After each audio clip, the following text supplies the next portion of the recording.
You know, the guys can earn money. Like even at top level in Irish Championship, on the roads, there's good prize funds. So, the guy that doesn't get that opportunity that I got, which maybe it's a viable option. Hey, like I can win. I can go to the Cookstown 100 and pick up 5 Gs to ride around. And for me, I'm lucky, very very lucky, and blessed. I got that opportunity to fly the nest and to make my career in short circuits. A much safer environment. I get my kicks out of being completely on the limit. Them guys, and my dad still says the same to me. You'll never understand the feeling that a road race gives you. I don't want you to do it, but it's by far superior to anything I've ever felt on a circuit. But for me, I just enjoy watching. Would it be fair to say that if you won the World Superbike Championship, would it mean more to your neighbors, the people that you grew up with, if you won the World Superbike Championship or if you won the Isle of Man? I mean, are they still stuck that... No, to be honest, times have changed a little bit. Now it's a little bit, you're a road racer or you're a short circuit rider. Even, the guys, okay, John McGuinness, complete legend, and done so much for road racing, but he's riding at British Championship and the World Endurance and competing near the front. Yep. And not that puts it any more into perspective, but he is the best street racer of all time.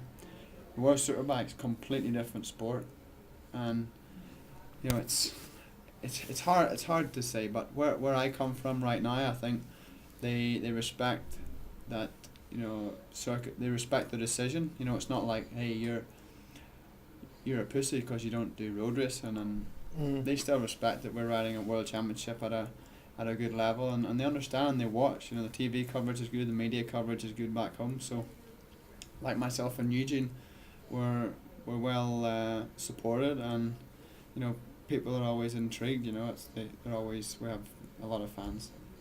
Another fan asks, what is the best aspect of your CBR 1000RR or Fireblade, as they're known in Europe? What's the best aspect from your perspective?